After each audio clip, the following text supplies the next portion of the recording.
Hello everyone, let's start today's topic. आज हम यहाँ पे सीएस प्रोफेशनल ओल्ड सिलेबस के जो स्टूडेंट्स हैं उनके लिए जो अमेंडमेंट्स और सप्लीमेंट्रीज आईसीएसआई ने इशू किए उसके बारे में डिस्कशन करने वाले हैं। तो टाइटल आपके सामने है, सप्लीमेंट्री आई है for June 2024 exam. Advance tax loss का अपना सब्जेक्ट है। अब जैसे आपको पता है इसमें दो पार्ट्स हैं टैक्सेशन में, डायरेक्ट और इनडायरेक्ट टैक्सेस।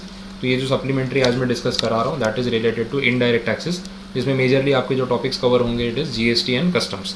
अब सारे अमेंडमेंट्स आज के आज इसी लेक्चर में हम डिस्कस नहीं करने वाले, कुछ पॉइंट्स कवर करेंगे। तो मेजरली मैं जीएसटी का जो कंटेंट आपको यहाँ पे दे रखा है, कुछ सर्कुलर्स हैं, नोटिफिकेशंस हैं, एग्जेम्पशंस में क्या क्या आया वो सब चीज़ें दे रखी है, वो डिस्कस करेंगे।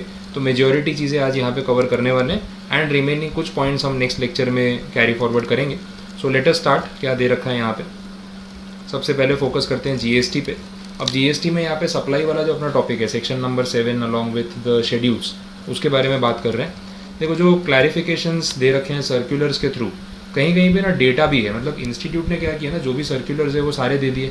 अब इसमें से कुछ चीज़ें एग्जाम ओरिएंटेड होती हैं, कुछ सिर्फ डेटा पर्पज़ के लिए या इन्फॉर्मेशन होती है जिसमें आपको एग्जाम में कोई क्वेश्चन नहीं बनेगा या उसमें से कुछ काम नहीं आएगा। तो वो चीज़ें फिर मैं यहाँ डेप्थ में डिस्कस नहीं करवा रहा हूँ, वो आपको ध्यान रखना है। अब पहला जो सर्कुलर है इट इज़ डेटेड 20 सितंबर 2021, ये सब आपको दे रखा है यहाँ पे।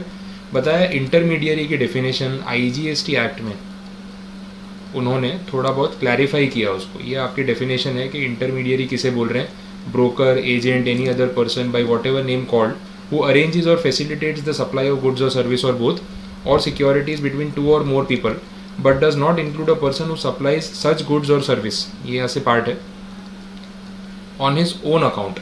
पता है सिंपली यहाँ पे बात कर रहे हैं ट्रेडर की। अगर कोई अपने खुद के बिजनेस के लिए कहीं से गुड्स खरीद रहा है, कहीं गुड्स बेच रहा है, तो वो इंटरमीडियरी नहीं है, वो तो ट्रेडिंग खुद के लिए ओन अकाउंट पे कर रहा है।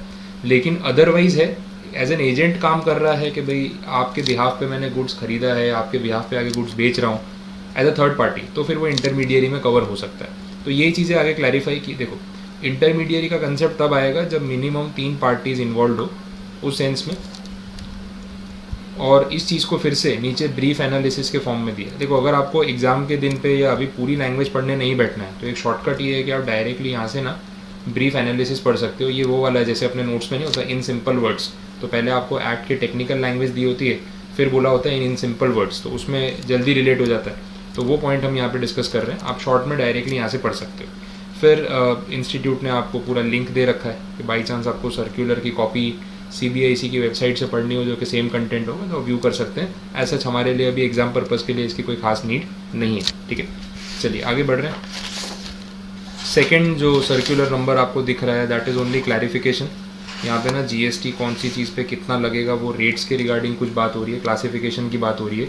अब एग्ज़ाम के लिए क्योंकि हम टैरिफ तो लर्न करके जा नहीं सकते, तो ऐसा चाहिए एग्ज़ाम पॉइंट ऑफ व्यू से हमारे कोई काम का नहीं है, इसको डेटा वाली कैटेगरी में करके अपन आगे बढ़ सकते हैं।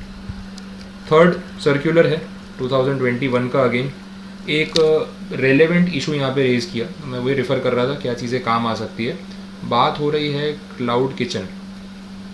ये कंसेप्ट बहुत ही ज़्यादा ट्रेंडिंग है आज की डेट में, क्लाउड किचन, बिकॉज ये कंसेप्ट बढ़ता जा रहा है। जैसे जोमेटो और ये सब पे, स्विगी पे लोग क्लाउड किचन सेटअप करके रजिस्टर कर रहे हैं और ऑनलाइन ऑर्डर्स जो है वो उनको मिल रहे हैं।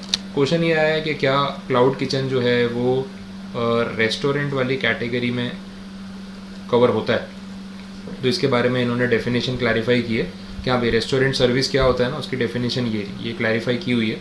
और इसमें क्लियर बोला है कि आप रेस्टोरेंट के थ्रू, कैफ़े के फॉर्म में eating facility, take away services, room services, door delivery services, कुछ भी आप बोलो, cooking and supply of foods, तो ये सब इसमें कवर हो सकता है। इन शॉर्ट क्लाउड किचन भी रेस्टोरेंट सर्विस में कवर होता है। और जैसे आपको पता है रेस्टोरेंट सर्विस पे 5% जीएसटी है, तो वही केस में यहाँ पे भी रेस्टोरेंट सर्विस के साथ साथ क्लाउड किचन भी इसमें कवर हो जाएगा। तो जो कुछ भी रूल्स एक रेस्टोरेंट पे एप्लीकेबल है फॉर जीएसटी, वो सेम रूल्स यहाँ पे क्लाउड किचन पे भी एप्लीकेबल होंगे। तो ये क्लैरिफाई कर दिया। ठीक, तो थियरी आप पढ़ेंगे तो ये बात आपको रिलेट हो जाएगी।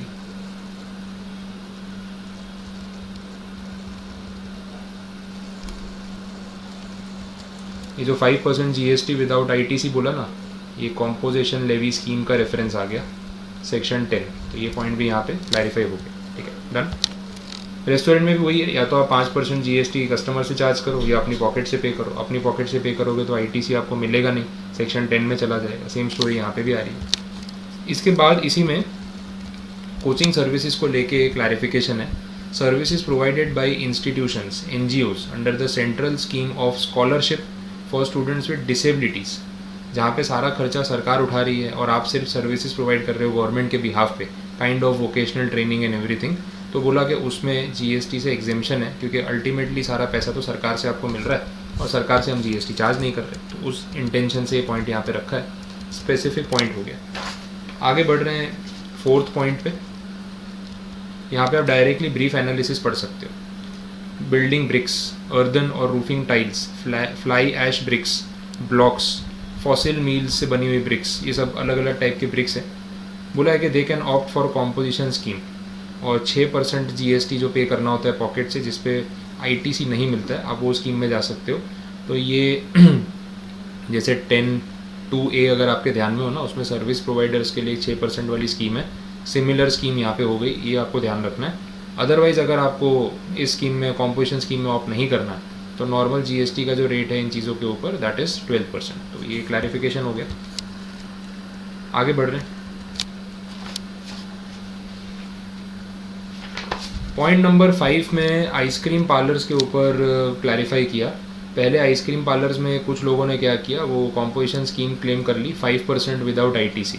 अब बोला कि देखो, जिसने अभी तक, ये जो रेफरेंस डेट यहाँ दे रखी है ना 6 अक्टूबर 2021, वहाँ तक जिन लोगों ने ये सब कर लिया, हमने मान लिया कि आपने पूरा GST दे दिया और कोई अननेसेसरी लिटिगेशंस हम यहाँ पे लगाना नहीं चाहते। लेकिन दूसरा ऑप्शन यहाँ पे ये है कि अब से 6 अक्टूबर 2021 जो यहाँ पे रेफरेंस डेट दे रखी है, उसके बाद से आइसक्रीम पार्लर्स अगर आप चला रहे हो तो आपको 18% GST कस्टमर से चार्ज करना पड़ेगा, और उस पर आपको फिर ITC क्लेम करना है तो आप कर सकते हो। ब्रीफ एनालिसिस में नीचे सेम बात लिखी है, आप रेफ़र करके देख सकते हैं। चलिए आगे बढ़ रहे हैं। 6th पॉइंट, ओके, यहाँ पे अगेन कुछ स्पेसिफिक पॉइंट बोल रहे हैं। कॉम्पनसेशन या पेनल्टी अगर किसी से ली जाती है फॉर ब्रीच ऑफ कॉन्ट्रैक्ट, तो उस पर GST लगेगा या नहीं लगेगा। लिक्विडेटेड डैमेजेस का मतलब कॉम्पनसेशन, हम ये बात कर चुके हैं।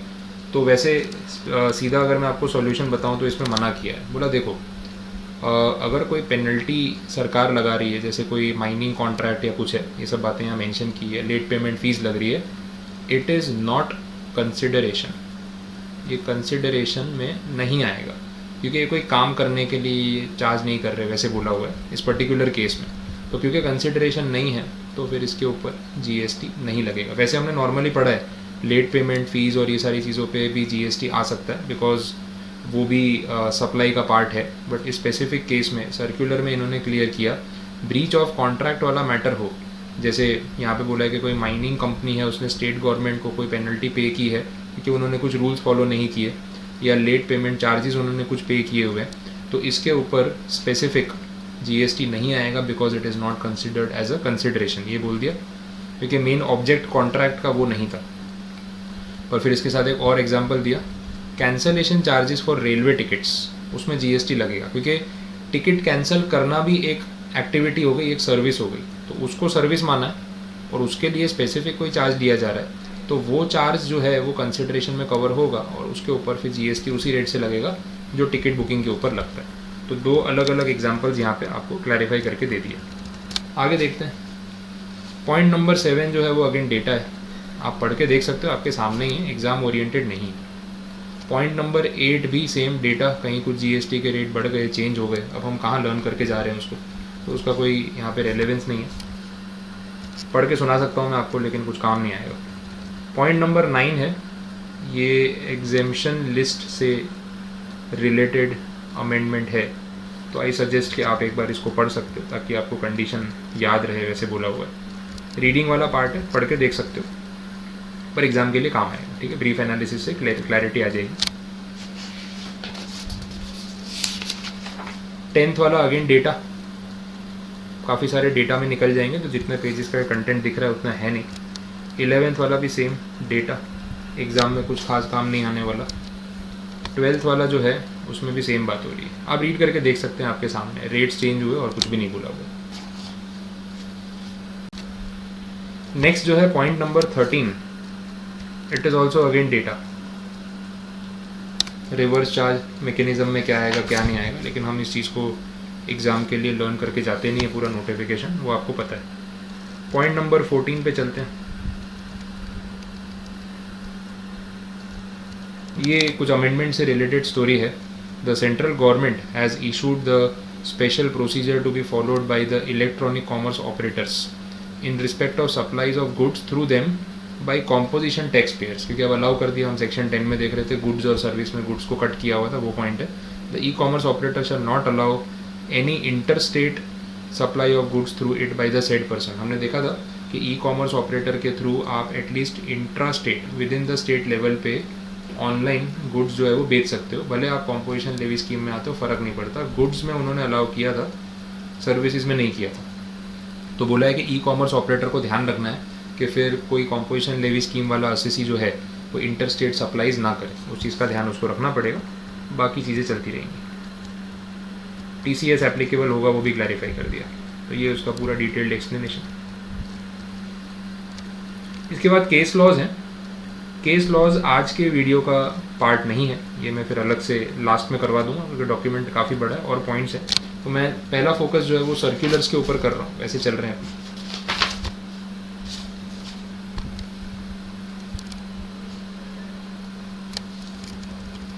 ठीक है, नेक्स्ट जो सर्कुलर है again data based, not relevant for exam, आप इसको स्किप कर सकते हो। इसके बाद कुछ रूल्स हैं, ये कुछ नए रूल्स ऐड हुए 2021 के।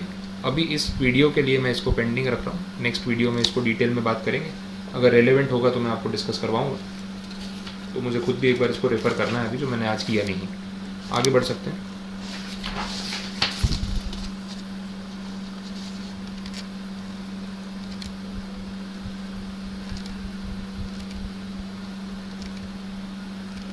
नेक्स्ट सर्कुलर है, again it is a procedure, exam के लिए रेलेवेंट कैटेगरी में नहीं है, आप इसको जाने दोगे तो चलेगा। ये सर्कुलर भी डेटा, जाने दो, आगे बढ़ते हैं।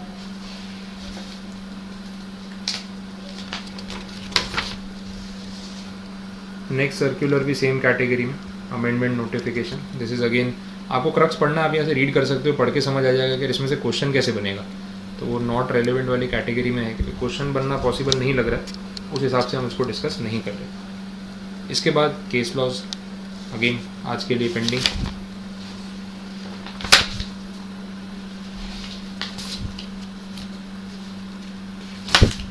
ठीक है, तो यहाँ तक आते आते GST वाले जो सर्कुलर नोटिफिकेशंस हैं हमने एटलीस्ट 50% कवर कर लिए। तो आज इतने ही पॉइंट्स हम डिस्कस कर रहे हैं। नेक्स्ट बाकी के जो पॉइंट्स हैं वो नेक्स्ट लेक्चर में मैं कवर करूँगा। मीनवाइल आप इतने पॉइंट्स को रेफर करके रख सकते हैं। ठीक है, कोई क्वेरी हो तो आप पूछ लेना, एक बार लैंग्वेज पढ़ के टैली कर सकते हो। ठीक है, थैंक यू सो मच।